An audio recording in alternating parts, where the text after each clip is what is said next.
The Claiming of Grimmauld Place by bixgirl1. For Friendship, Part 2. Apparently Malfoy's idea of eating Kreacher's dinners was to have Kreacher bring a plate down to the basement or save one under a warming stasis to eat when he decided to come home late from wherever. If Harry was disappointed, which he empathetically was not, he had no real recourse anyway. He continued to take his dinners by himself, occasionally listening to Malfoy curse beyond the doorway to the basement. But at least Malfoy was around more often, even venturing into the kitchen for a few minutes before he left most mornings, standing at the counter and eating thick slices of buttered toast while Harry sipped his coffee. They exchanged pleasantries and talked about Quidditch or what potion Malfoy was working on, or Harry's training. Conversations which became a shamefully bright spot in Harry's days. Malfoy had some surprisingly insightful theories on what was missing from first and second year studies, which Harry made notes of later and got most approved from McGonagall. And though the way Malfoy licked the butter off his fingers made Harry re-evaluate his whole concept on what a good roommate was, because surely they shouldn't be allowed to do that, Harry was still left feeling more at ease about the arrangement than he had before. At least until Grimmauld Place began fighting him again. It started so small that he discontinued it the first time, the lights in his lute dimming and flickering while he took a shower, then the water running so cold that he lost the erection he'd been stroking.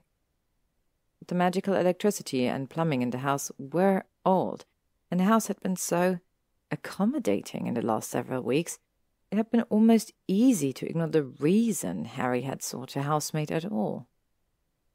Ever since Malfoy had moved in, Harry had become accustomed to the notable lack of loud creaking sounds as he was trying to fall asleep, and food he bought being found in the pantry when he looked.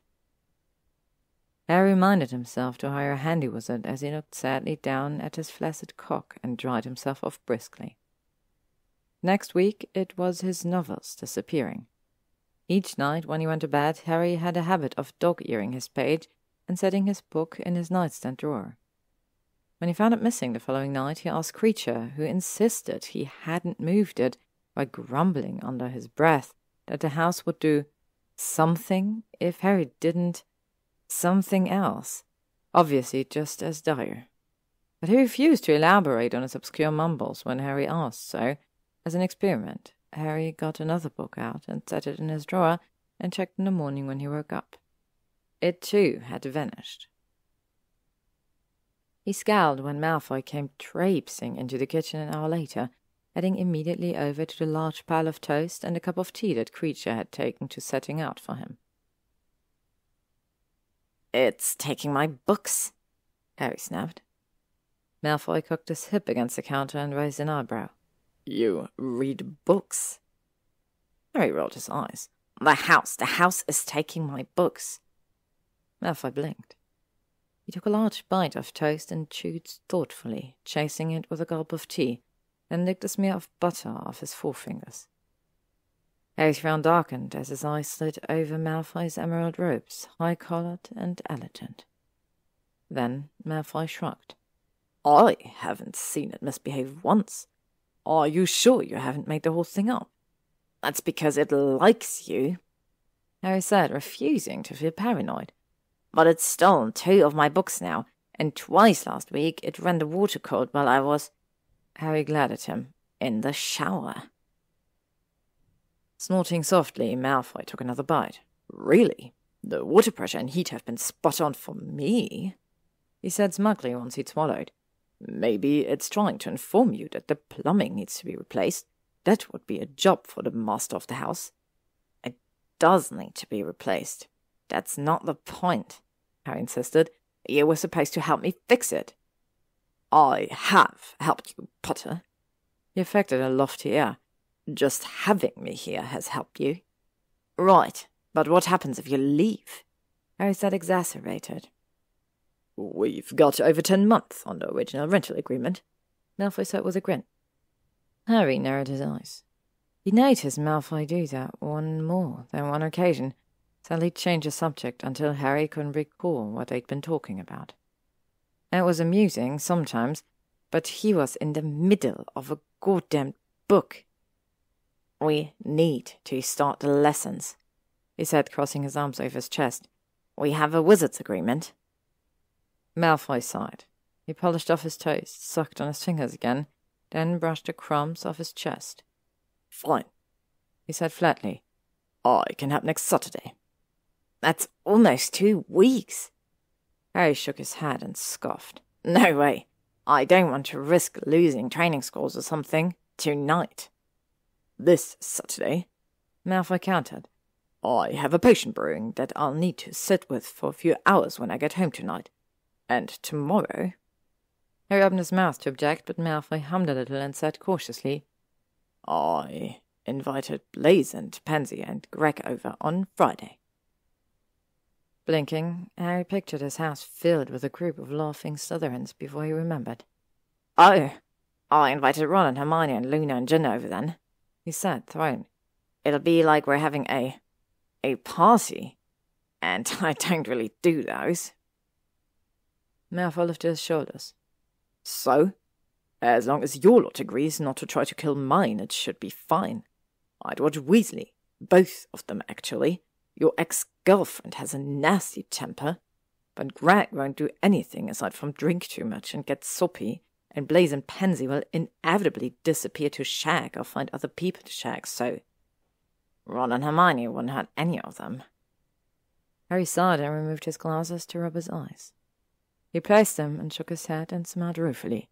"Well, Jen might, but Luna's pretty good at keeping her calm." "Fine. You should pick up some extra Ogdens." Harry quirked him a disbelieving smile. "I'm too fond of your friends getting drunk so they can shag." "Room and board, Potter," Malfoy reminded him. "I'm pretty sure that's not what that means," Harry muttered, but made a mental note to pick up extra alcohol. "Why can't I come down to the basement while you're brewing? You could talk me through some stuff then." "No, I need to focus when I'm working." "You let Blaze go down there," Harry said, not remotely resentful at all. "Blaze isn't as distracting," Malfoy said, then fell silent. He worried his bottom lip between his teeth for a moment. "You crash into every room you enter and you never stop talking. Plus, he's familiar with how to stay out of my way while I work." "Then, after you're done." "I sleep, then?" Malfoy frowned at him, as though the thought of losing out on a bit of sleep was akin to losing a limb. Harry sighed again, frustrated. He caught a hand through his hair. "If one more thing happens, I'll do my best to make sure you never get any sleep again until this house is fully trained." Malfoy looked away, a smirk twitching around his mouth. "Was that supposed to be a threat?" he murmured, amused. "Until then, we'll have it at Saturday." Harry blinked at him, flashing as he realized that Malfoy just... And Malfoy headed to the foyer, grabbing his cloak off the hook. "Need to go." "Okay," Harry said weakly. Malfoy nodded, pinned his cloak on, and left. Harry looked at the empty hall Malfoy had just been occupied for a long minute before getting up to take a shower, hoping desperately that the water would stay hot. Social activities, or even things that looked like social activities, in which defense won't work or flying were not a part, were not really Harry's forte.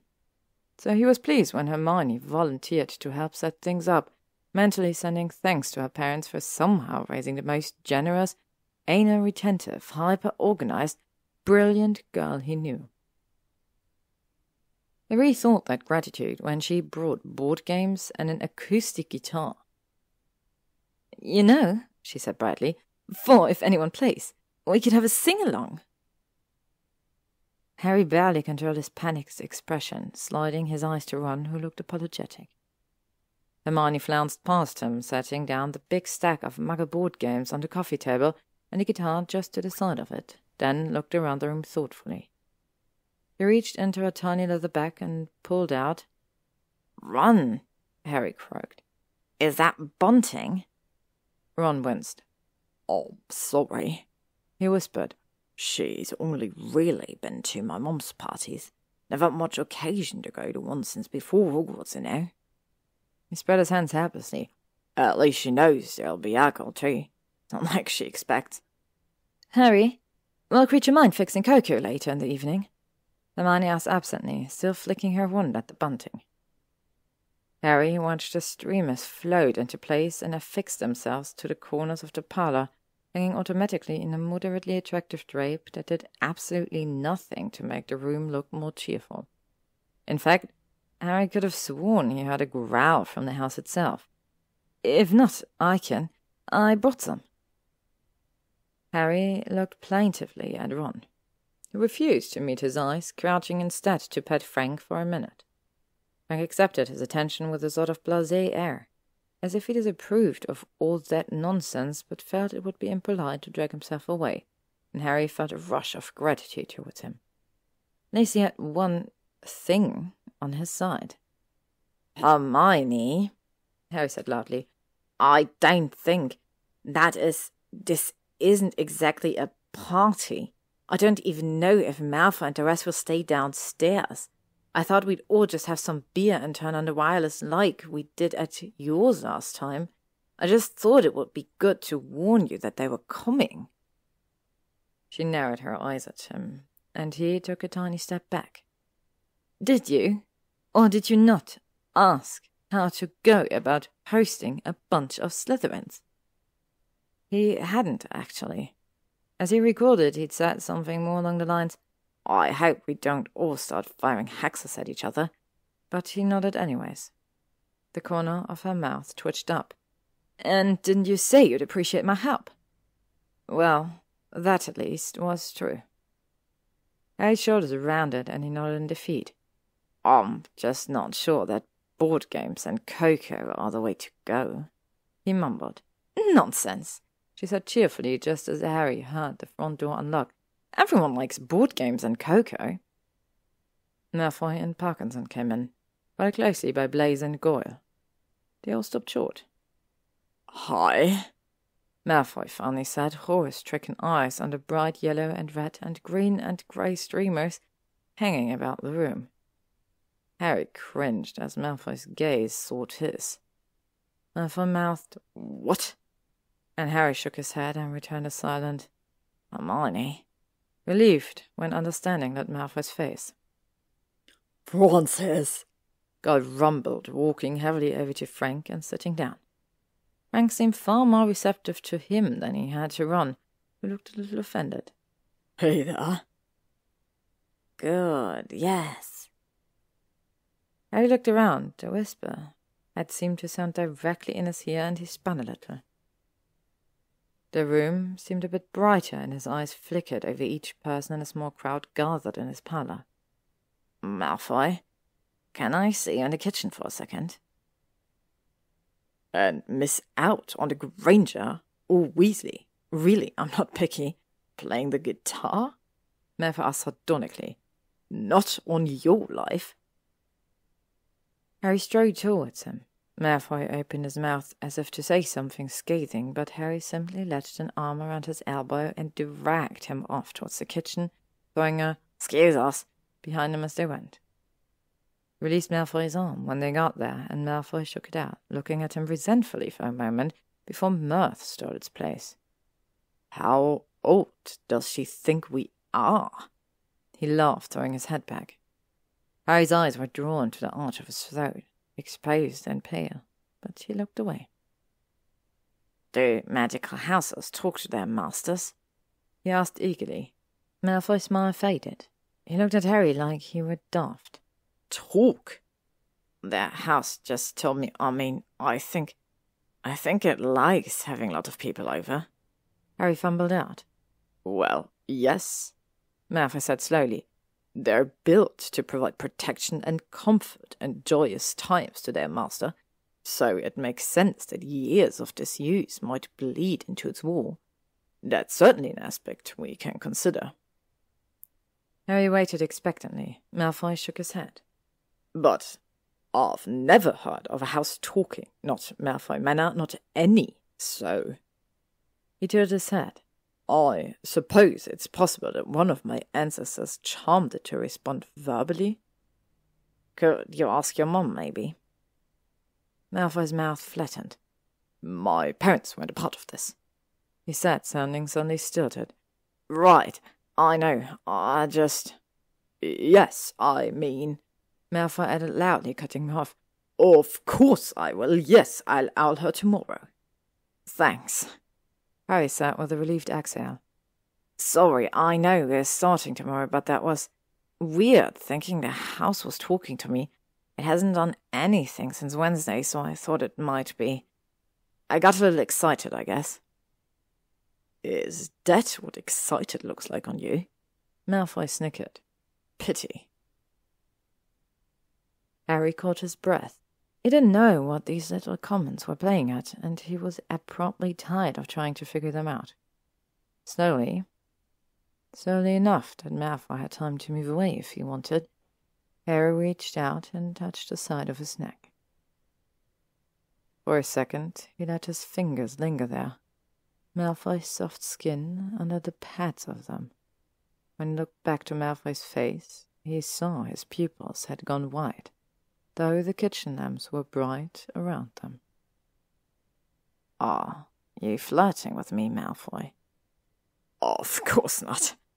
Malfoy huffed, but his eyes were sharp, and the blood on his cheeks was spreading. You're not. What? We live together, Malfoy said instead. True. Harry leaned against the door jamb of the kitchen. So you're just trying to unnerve me with your little innuendos? No, of course not, Malfoy said, frowning. What on earth could you possibly get unnerved about anyway? Harry sucked in a breath. He rubbed the back of his neck. It felt hot against his palm. Making fun of me, then? He guessed quietly. Malfoy cast him a withering look. About what, Potter? Because I'm gay, Harry said matter of fact. He watched Malfoy closely.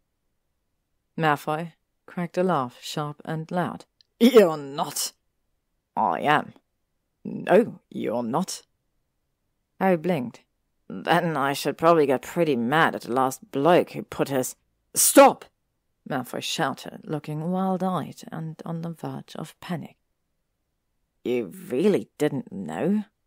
Harry asked, trying to figure out a polite way to ask Malfoy if he was too, just to satisfy his curiosity. Sputtering, Malfoy backed away. He looked at everything in the room but Harry, eyes landing on the floor, the ceiling, the refrigerator, and the kitchen table. They caught there, narrowed into slits, and when he spoke, his lips somehow remained unmoving. His voice was cold. I didn't know. Oh. Harry pushed off the door jamb. Is it a problem? Not for me, Malfoy said, low, like a snarl. When he finally looked up, his eyes glinted, shrewd and focused on Harry's face. Harry cleared his throat, disconcerted. Couldn't decide if Malfoy looked like he wanted to hags him or shag him, which, to be fair, was the usual state of things for them from Harry's perspective lately anyway. Malfoy took a couple of steps closer to Harry, his long legs eating of the distance he'd put between them. Good, Harry said, flustered. He could feel a stamp of a blush over his cheekbones, bright and hot, and wished he hadn't opened his mouth about it at all. Also, the usual state of things from his perspective. Damn it. Why, good? Malfoy asked, lowering his voice a touch. Did you want me to be flirting? Would you flirt with me anyway? Harry asked, heart beating fast. He swallowed. Where? Us, he added lamely. And I'm a man, tripped on Harry's tongue, pushing against the back of his teeth, as though it were begging to be uttered. Malfoy licked his lips, just a darting flash of pink tongue. He opened his mouth.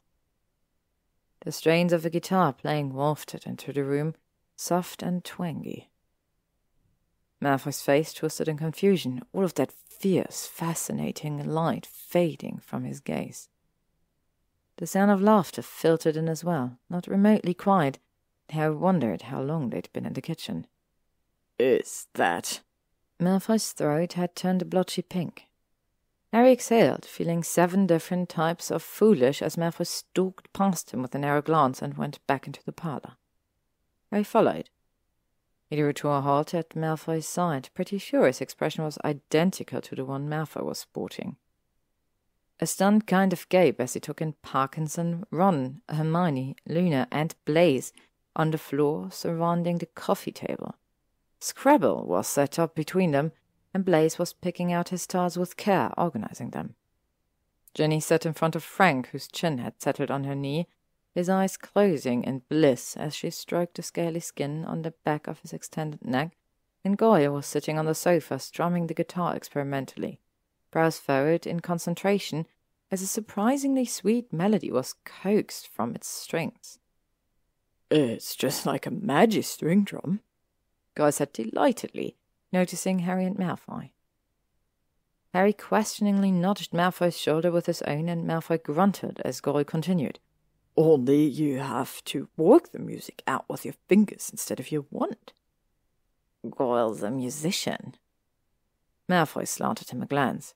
He plays 9 different magical instruments. That's... He tried to find a non-insulting way of saying, surprisingly deep for someone who barely seemed to be able to string 2 words together in school. But it seemed he didn't need to, because Malfoy shrugged. He never had a chance in Hogwarts to learn what he was good at. His mouth turned down almost tiredly as he watched Goyle play. Then, vaguely defensive, there are different types of smart. Harry's heart clenched oddly. His stomach fluttered. You can't use cocks, Hermione shouted suddenly. Harry blanched and looked to the group around the coffee table. He was flushed and had a nearly empty tumbler of amber liquid perched on the table in front of her. Blaise snickered. It's dirty, Scrabble. What did you expect me to spell? That we agreed I was dirty, Scrabble. Ron mumbled, cheeks going red. He leaned forward abruptly and began rearranging his tiles. No, Hermione huffed. But if we had, you should at least use proper medical names for things. How's that dirty? Pansy asked, using the S in Blaise's words to spell out suck. Well, how is suck? Hermione asked loudly. Just because you can do dirty things with it doesn't make it a dirty word. You just sound like losing, Pansy said, smile wide and mischievous. She was sat cross-legged on the floor, and her tiny skirt rolled up her thighs, flashing a stripe of bright blue knickers. You want to use words like cunnilingus? Hermione frowned, thinking, and Harry saw Ron's eyes. Ron looked amused and gave a small shrug. Oh, I enjoy cunnilingus, Luna put in, smiling. He used the C in cock to spell out cunt. But I agree, it's not the most arousing of words. It's just a mouthful when you're planning on having a mouthful, Ginny joked from the corner with Frank. She, too, had a glass of whiskey and took a long drink from it, eyes affectionate on Luna over the rim of the glass. Luna beamed at her. Morny, do you want to lose? We're already behind on points, Ron said, and Hermione straightened her shoulders, then flipped her hair. Certainly not, she exclaimed, examining their tiles closely. Oh, Ron, good. Thanks, Luna. She used the T in cunt to spell out twats. Harry edged into the room dubiously. Malfoy looked as if he was ready to pass out already, so Harry poured 2 drinks and levitated one over to him, then sat down next to Ginny as Malfoy took an uneasy seat on the sofa next to Goyle, who started to hum, low and soothingly. When did you guys get here? And how did Hermione get drunk so fast? He whispered to Ginny. Her mouth pulled up to one side, and she tossed back the rest of her drink. Frank craned his neck to look at Harry with the wise, beseeching eyes, and Harry automatically pulled out the blossoms he'd taken to carrying around in his pocket. We showed up just as you were hauling Malfoy into the kitchen. Parkinson made a comment about the alcohol going to waste when there were so many Gryffindors in the room, and Hermione took that as some kind of challenge. Ginny explained under her breath, brushing her hair back from her face. She raised an eyebrow. What were you and Malfoy talking about so long? House stuff, Harry said vaguely. Ginny snorted, brown eyes twinkling up at Harry, and Harry sighed. And that I'm gay. He asked you if you were gay. She blinked, diverted, just as Place croaked, "Rimming for a triple word score." Harry's eyes strayed to Malfoy, who was flushed and staring straight at him. After a tiny pause, his lips parted and one side ticked up. Harry's body reacted to that smile on its own accord, cock lengthening a bit in his pants. Harry! Harry! Mortified, Harry dragged his eyes back to Ginny. Rimming? I mean, what? Ginny looked at him and started laughing. She took a glance at Malfoy, then back. Really, Harry? What? He hissed under his breath. You've got Luna over there extolling the virtues of cunnilingus. Smug, she waggled her eyebrows. Well, yeah. Hermione shouted, Thrust! Harry tried so hard. He really did. But Malfoy was like a magnet, and Harry looked back at him, unable to help himself. He had leaned against the back of the sofa, one arm draped across the top of it, thighs spread slightly, and had an infuriating smile on his face as he caught Harry's glance. Harry took a long swallow of his drink, wiping his chin with the back of his wrist when some whiskey, in his haste, dribbled out of the side of his mouth. He turned back to Ginny. No, he said unsteadily, forcing himself to focus on the burn of alcohol as it pooled in his stomach. I just told him. That you're gay. Merlin, why? I don't know, Harry lied. He's been... What? Flirting, I think. Harry admitted, voice low. I don't know. Things are weird. He's not around a lot, but when he's here, there are moments. Only I can't be sure he's even interested, or that I am.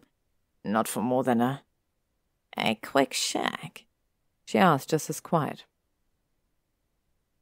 Harry nodded, grateful. Frank slowly scooted closer, his squat legs propelling him awkwardly forward, and dipped his snout into Harry's open palm, which rested on his knees. Harry searched his pockets again and came up dry. Sorry, mate, he mumbled. But then a small knot of red flowers was suddenly hovering in place in front of him. Harry snatched it out of the air, shoving it under Frank's mouth and refusing to look back in Malfoy's direction as Frank began passing them out of his hand. Would it be so bad? Harry asked. He felt equal parts relieved and appalled that he and Ginny would, or even could, talk about this stuff. He thought it should be more uncomfortable or something, bring his confusing sexual desires for his ex-nemesis to her. But Gin just shook her head thoughtfully, a lock of flaming hair falling over her cheek again. He reached out and tweaked it away, and she smiled at him. I mean, I don't like him, she admitted. He was a total arse to you, to all of us, really. Back in school, but I don't think he's out to hurt you, right? What about Spunk? Luna wondered aloud, and the whole table groaned. Harry's face went hot, his midsection cold. His shoulders stiffened, and he could feel. He's looking at me, he muttered. Ginny paused. Yes. No, he's not out to hurt me, Harry said. Hey, now, Parkinson announced, and Harry heard Malfoy say, Oh, for fuck's sake, Pens. Harry twitched, cock fattening farther against his thigh. He realized that his fingers had closed into a fist, crushing Frank's flowers. He pried his hand back open. But how much longer are you guys living together? Ginny prodded after a moment. Is Comshot 1 word or 2? Ron asked from behind him. Harry scrubbed a hand over his face in misery as they began a debate over whether the word should be allowed and its inherent meanings. Blaise insisted the proper term was facial. Well, dear Merlin, Hermione argued, there was one word and that she would know because... Harry twisted again. Ron looked humiliated and oddly chuffed. Hermione's eyes were bright with drink, and Blaise looked outraged as he lost the argument and the word was almost unanimously voted aloud. Luna and Parkinson were sitting far too close together. He didn't look at Malfoy. Jen? Ginny followed his eyes, and she looked like she was tamping down on a bubble of laughter. Luna's a smart girl. You don't want to know, she assured him, eyes gleaming with an unholy light. Fuck! Harry grimaced, willing the implication away. Shook his head, took another drink. So, what do I do? How would I know, Harry? She said, gently amused. What do you want to do? Hex my ears off right about now, he mumbled, seeking out Malfoy's gaze as Blaise reluctantly said, Snog. Malfoy looked back at him steadily and took a sip from his drink. He licked a drop of whiskey from his lip. To be continued. Thank you for listening to this part of The Climbing of Grimmauld Place by bixgirl1. If you'd like to stay up to date on upcoming chapters and stories, you can follow me on YouTube, Spotify, or AO3.